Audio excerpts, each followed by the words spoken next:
Hi, my name is Aika Kirei. I'm from Dar es Salaam, Tanzania. I'm a National Geographic explorer, and I tell stories about the environment, fresh water, and people.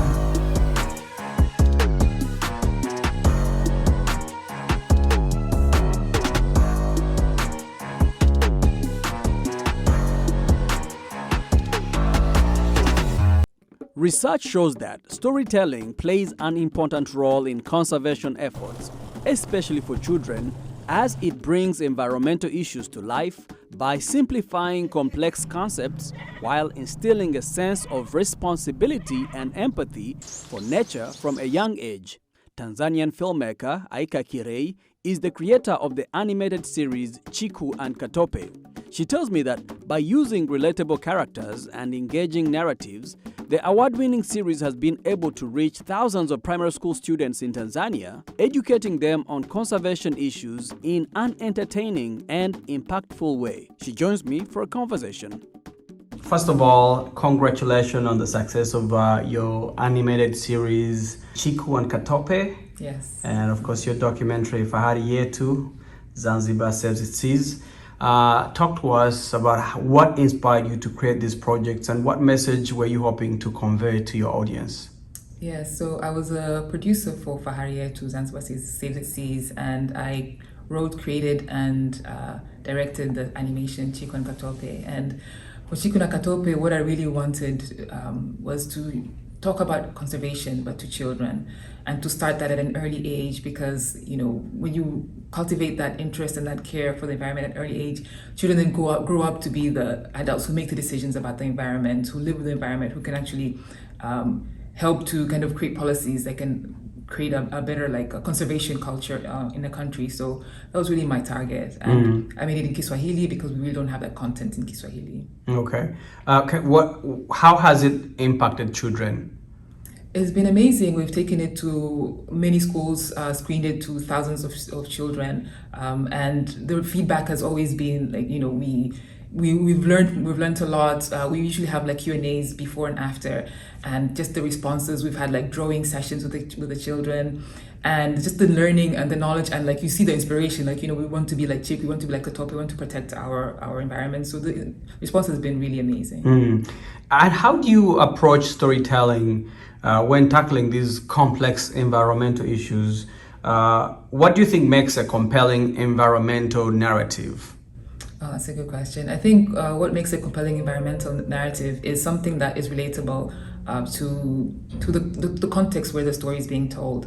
And it really needs to take into it has to be localized, and it has to really figure out what is the purpose, who are you talking to, and what story are you trying to tell. So once you've answered all those the questions, and also to figure out what is the issue at hand, I think you can really structure a story that is engaging and that can really reach a large number of people, depending on who you're trying to reach. Yeah.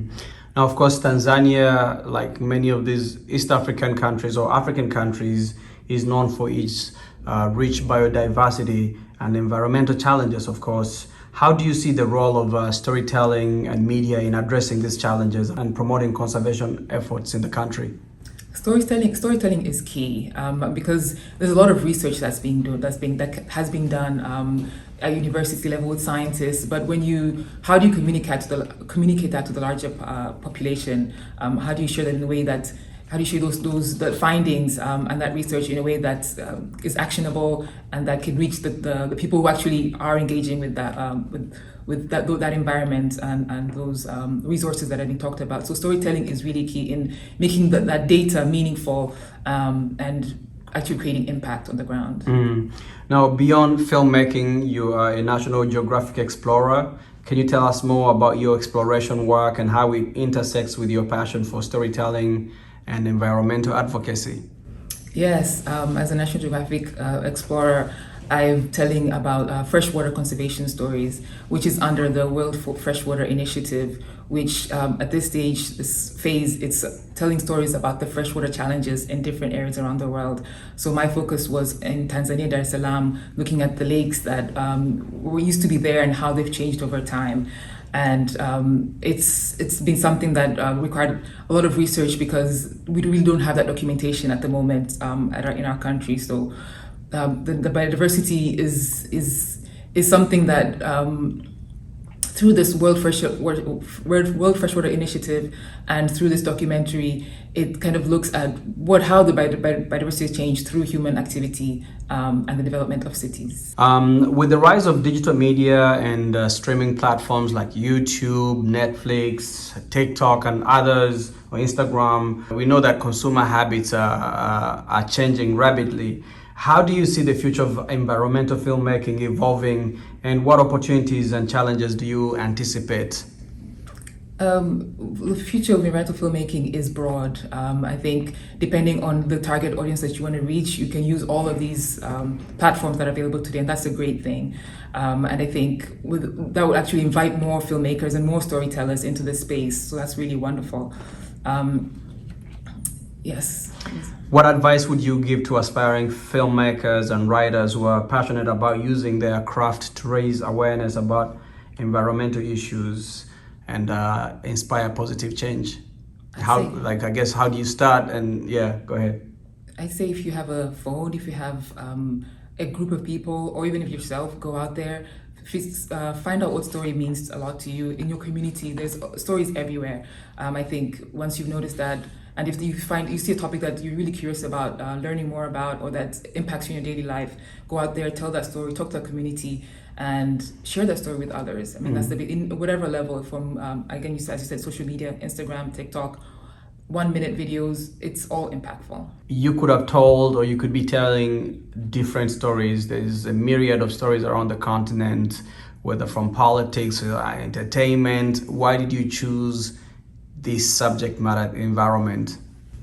Environment, as does the politics, but environment affects us all, and it's something that not a lot of effort, or not, but in compared to other kinds of topics, subjects that receive a lot of attention, it's something that we engage with daily, but we don't really put a focus on in terms of like what are we doing to the environment.